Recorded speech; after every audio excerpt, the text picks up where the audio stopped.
Ka dështuar seanca e dytë për zgjedhjen e presidentit, e treta do të mbahet të enjten e ardhshme. Kriza politike ndërkohë vjon pa një zgjidhje, ndërkohë që 7 maj, pra zgjedhjet në Kavaj duket se do të jenë një shfaqje ose matje forcash mes Partisë Demokratike dhe Partisë Socialiste. Për diskutuar të gjitha këto me mua në studio është Afrim Krasniqi, politolog dhe analist. Mirë se erdhët. Zoti Krasniqi, ju shpeshherë e keni ngritur jo vetëm në këtë studio, në të gjitha opinionet të tuaja shqetësimin e një krize institucionale në vend, ndërkohë që e prisnit që presidenti do të shkonte kështu 2 seanca të dështuara pa asnjë emër?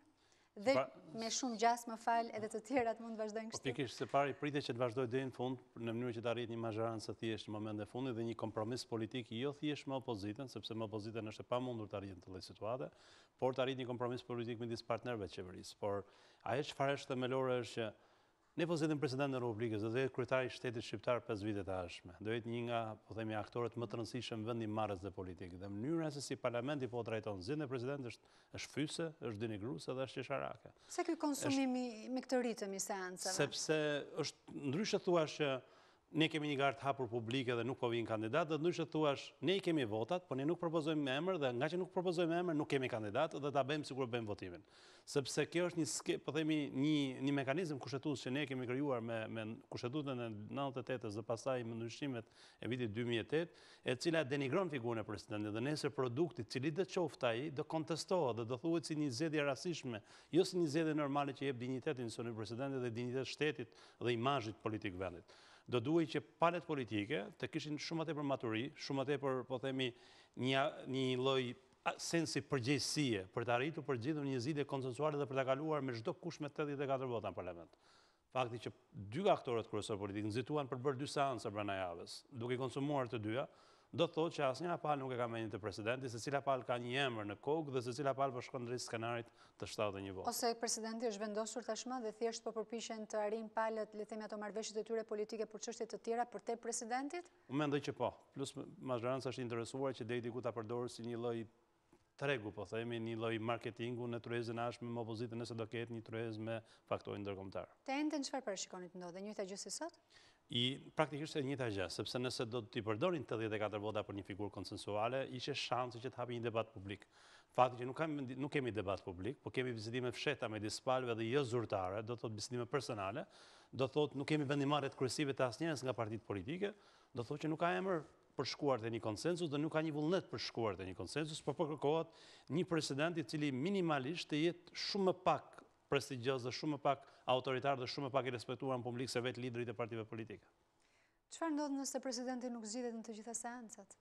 Është një nga skenaret e mundshëm. Nëse presidenti nuk do zgjidhet, kushtetuta parashikon që kryetari i parlamentit për një periudhë të caktuar kohore, ndoshta 6 muajore do marrë drejtimin e institucionit. Edhe ky është një nga skenaret, por është skenar gjithmonë në rastin nëse mazhëranca dëshiron të shkojnë deri në këtë pikë. Për të gjetur 71 vota për të miratuar është thjesht ta bëjnë seancën e fundit. Dhe treguesit si janë sipas jush? Do mazhëranca ta çojë deri në këtë pikë? Jo, sepse nëse mazhëranca do dërgojë deri në këtë pikë, nuk është çështja se kush e ushtron funksionin e kryetarit të shtetit, por automatikisht sipas kushtetutës vendi shkon zgjedhjet parakohshme. Dhe nëse shkon zgjedhjet parakohshme kur zgjedhjet e zakonshme nuk po arrijmë dot të organizojmë, e imagjinoj që Shqipëria futet në një val të re krize ku asnjëra palë nuk do jetë pastaj të gjejë një kompromis për daljen prej saj. Nëse presidenti do të zgjidhet brenda këtyre seancave, do zgjidhet pa konsensusin e opozitës, apo jo? Deri ku është normale. Vetë opozita ka iniciuar në atë kohë kur në vitin 2008 ndryshimet kushtetuese ku ka lënë zgjidhjen e presidentit me 71 vota, kështu që sot do paguajë çmimin e atyre ndryshimeve kushtetuese. Dhe është mazhëranca e majt përfituese. Me siguri që mazhëranca do synojë të ketë kandidatuarën e saj dhe i ka votat për ta pasur këtë gjë. Janë ngritur shumë skenar, mjafton të lexosh mediat apo edhe opinionet dhe opinionistë të ndryshëm, vërtet ka skenar nga më të ndryshëm për ato çfarë po ndodh në vend, jo vetëm me presidentin, por edhe me marrëveshjen mes palëve, e cila nuk po vjen, ndërmjetësimi e të tjerë. A është vërtet presidenti një çështje e lidhur ngushtësisht me krizën politike dhe a mendoni se nuk do të kemi një president pa patur një marrëveshje mes palëve? Unë po flas me gjuhën e thjesht për ta kuptuar edhe qytetarët. Ne kemi shumë interesa personale në politik, kemi shumë interesa partijake në politik dhe kemi interesa shtetërore në politik. Në fakt, interesi vetëm shtetëror në kushtet aktuale është zgjedhja e presidentit të Republikës dhe zhvillimi i zgjedhjeve në standarde shumë më të mira se zgjedhjet e kaluara. Të gjitha tjerët janë skenar, mizaskena ose pazare që palët i bëjnë për interesa personale. A e çfarë po ndodh në Tiranë, ditët e fundit në Tiranë politike janë pazare personale, janë kalkulimet individuale dhe kalkulimet partijake, nuk kanë lidhje me shtetin, nuk kanë lidhje me shoqërinë, nuk kanë lidhje me interesin publik. Nëse do kishim një interes publik, do duhet kishim akte konkrete. Do duhet që majoranca të mblidhte tryezën e koalicionit dhe të përcaktonte kandidaturat e mundshme për president dhe kriteret publike për kandidaturën për president. E kemi bërë vitin 2002, e kemi bërë vitin 2007. Pse nuk po ndodh tani? Është hera e parë që nuk kemi një lloj debati të tillë publik. Do duhet që publiku indirekt të pyetej për emrat e mundshëm dhe testoheshin emrat. Nëse këta individ kanë një CV aq të pranueshme sa do garantonin dhënien e një lloj integriteti për institucionin e presidentit, apo janë figura militante partijake dhe përbëjnë atë që quhet ministri 19 në kabinetin qeveritar, dhe do duhet që të kishte një dialog me opozitën. Javën e kaluar presidenti inicioi deri ku bisedime, kemi takim të palëve politike përmes negociatorëve, përmes deputetëve dy palëve, por publiku nuk është informuar për çfarë ata kanë biseduar, çfarë mandati kanë pasur dhe për çfarë janë marrë vesh dhe nuk janë marrë vesh. Fakti që palët po lëvizin në miza skena tregon që asnjëra palë nuk është e sinqert, asnjëra palë nuk po mendon për atë çfarë shqiptarët presin. Interesin e madh publik dhe interesin shtetëror. Ne do kemi një president që do të marrim vesh emrin për shembull një orë para se të zgjidhet, sepse edhe mos ketë fare publikim të emrave ose për ato që përflitet, është pak e çuditshme apo jo? Në politikë ka një rregull, nga mënyra se si zgjidhes, ashtu do të përcaktohet edhe mandati i drejtimit. Dhe fakti që e lënë për minutën e fundit me një emër surprizë do të thotë duan një president që të mos ushtrojë realisht funksionet e presidentit. Po të jetë mos jetë dhe kaq ceremonial sa ç'është. Pikërisht, që të jetë shumë pak aktor dhe të jetë protokollar dhe të jetë honorifik në strukturën shtetërore. Në fakt Shqipëria, për shkak pushtetit të madh partive politike ka një interes krejt tjetër. Të kenë një president aktiv, i njëri i cili kur flet dëgjohet dhe ditë flas në mënyrën e tillë që përfaqëson shumicën e shqiptarëve dhe ditë negocioj kur kemi kriza politike ose kur kemi mungesë bashkëpunimi midis institucioneve. Ndërkohë kriza, jemi sërish në vend numëro, ka propozime të ndryshme. Sot zoti Rama tha që mund të ketë një marrëveshje që vettingu të votohet në seancën e parë të parlamentit pas zgjedhjeve, pra të parlamentit të ri. Ju mendoni se të hënën do të ndodhë diçka për shkak se do të vi dhe ndërmjetësuesi i Partive Popullore Europiane me McAllister për të ndërmjetësuar këtë dialog të munguar deri tani? E para u provua që kriza nuk zgjidhet nga shqiptarët, por do duhet një aktor ndërkombëtar dhe u desh 3 muaj për ta provuar këtë gjë. Gjë është gjëja më minimale që ne jemi mësuar ndodh në Shqipëri. E dyta ishte një dështim i institucioneve shqiptare. E treta, pala gjermane nuk do vi me një projekt konkret mbi tavolinë, po do vi me disa parime për bisedime. Dhe palët do jenë atë çfarë do duhet propozojnë dhe nga retorika e fundit shohim që palët nuk kanë ende një propozim konkret. As majoranca nuk ka propozim konkret dhe as opozita nuk ka lëvizur nga ajo që quhet kërkesa e tyre maksimaliste në politikë. Të gjitha këto fjalimet që ndodhen, ose replikat parlamentare, ose fjalimet në çadër, ose tjerë, janë konsum për militant, nuk janë në funksion të bisedime, po janë për fituar kredenciale dhe për shkuar në bisedime me pika për cilat palët do jenë gatshme për të hequr dorë. Do thotë palët bëjnë kërkesa maksimaliste, në mënyrë që kur shkojnë bisedime të heqin dorë dhe për thënë ne jemi për një qendrim më liberal dhe për bisedime. Por e përsëris fakti që asnjëra palë nuk ka një dokument shkruar. Asnjëra palë nuk ishte adresuar as palës gjermane dhe as faktorit ndërkombëtar me një dokument me kërkesa konkrete, tregon që absolutisht u luhet një teatër i madh dhe ku përgjegjësia nuk është nominale një individi, po është më shumë se sa dy aktorëve politik.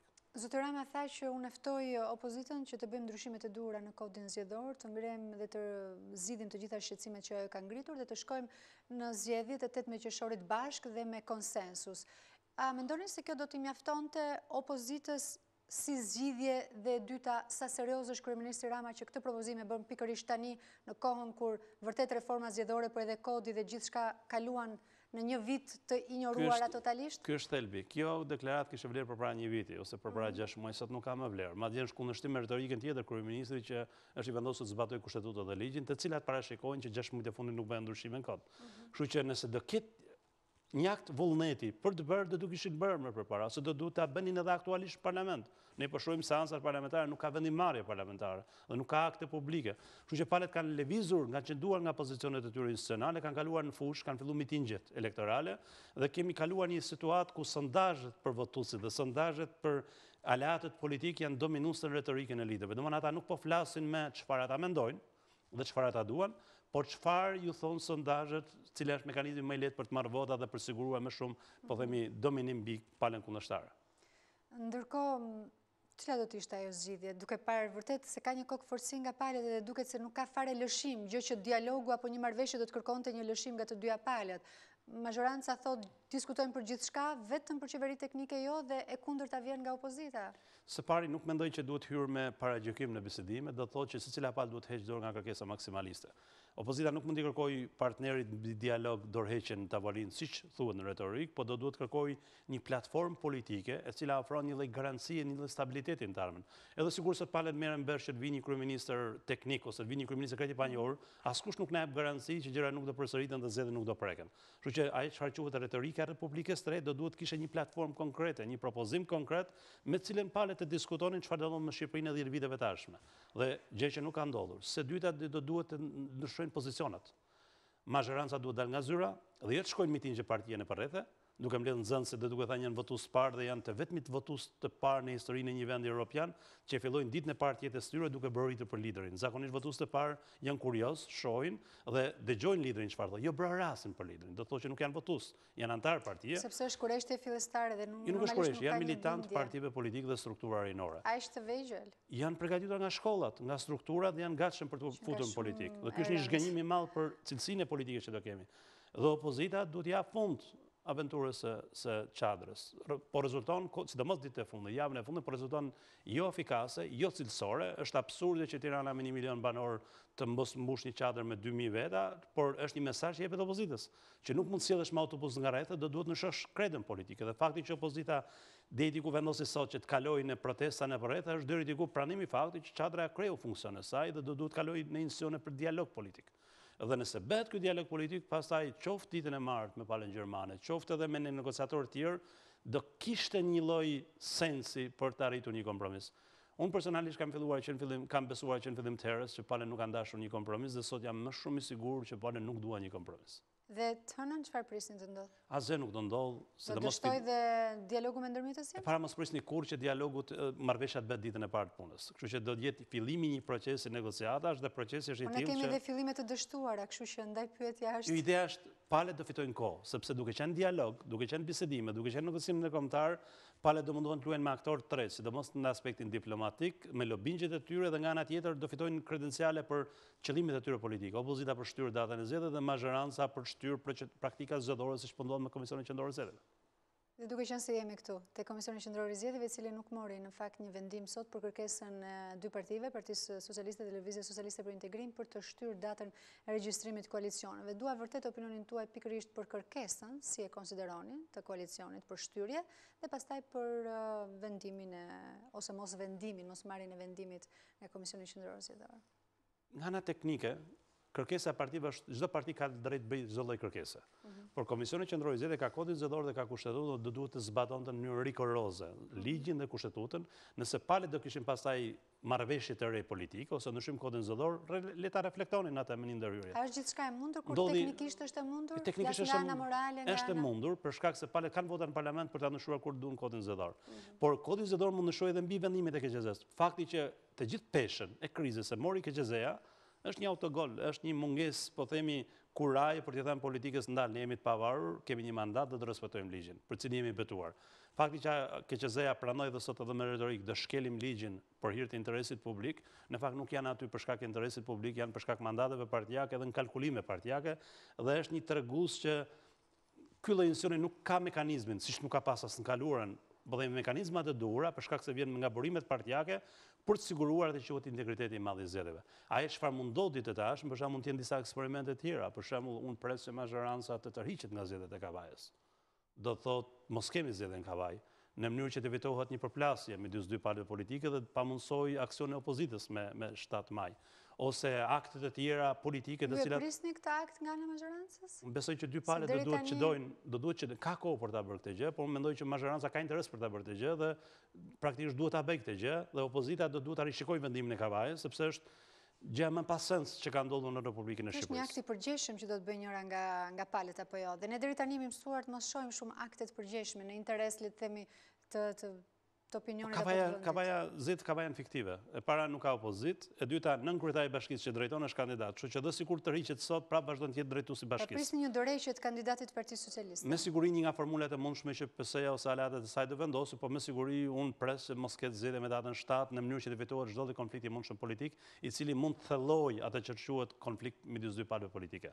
Dhe nga ana tjetër, pres do uroj që opozita në aksionin e saj të ri, po themi atë kalimit që quhet bllokimi i rrugëve nacionale, është po themi një lloj skeme që shqiptarët e kanë parë vitet 90. Sfundi ka bërë Partia Socialiste kur ishte në opozit në vitin 2009. Ka rezultuar jashtëzakonisht jo efektive dhe jo suksesshme. Është absurde që rikthehet prapë. Uroj shumë ta ketë jetën afat shkurtër, do të jetë akt i emocional i një dite të caktuar, po mos i kthehet një bumerang për Shqipërinë. Kritika kryesore që kanë shqiptarët është që partitë ju kanë zënë frymën dhe bllokimi dhe i hapësirës publike dhe i rrugëve, i komunikimit, i institucioneve është praktikisht jo më një gabim, po është një krim që i ndodh qytetarëve shqiptar dhe partitë duhet përgjigjen për këtë gjë dhe jo të marrin monopolin në kontrollet e kësaj gjë. A mendoni se është kjo, le të themi, përveç faktit që ju e cilësuat ose më saktë le të kuptoni që është edhe një metodë vjetër që bëheshin dikur, por a mund të ketë presion ndaj mazhorancës? Është bërë një metodë.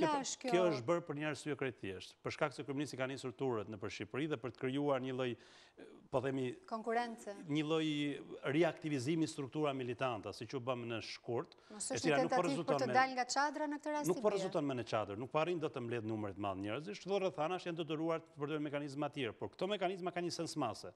Nëse japin efektin e parë të protestës, është simbolike dhe është pozitive.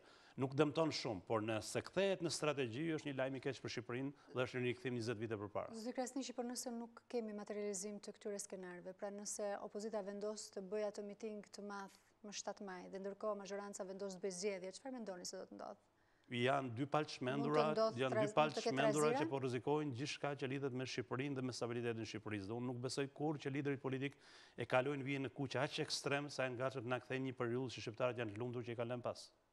I referoni në theshtatës, besoj. Edhe periudha të tjera, kemi pasur periudha të tjera, kështu që unë kam besim te sensi i masës dhe i vetë kontrollit tyre sepse do marrin përgjegjësi publike. Dhe secila palë do kërkojë mekanizma institucional ose politik për ta shitur si sukses dhe për të evituar një konflikt mundshëm. Falenderoj që ishit në studio. Falenderoj dhe ju.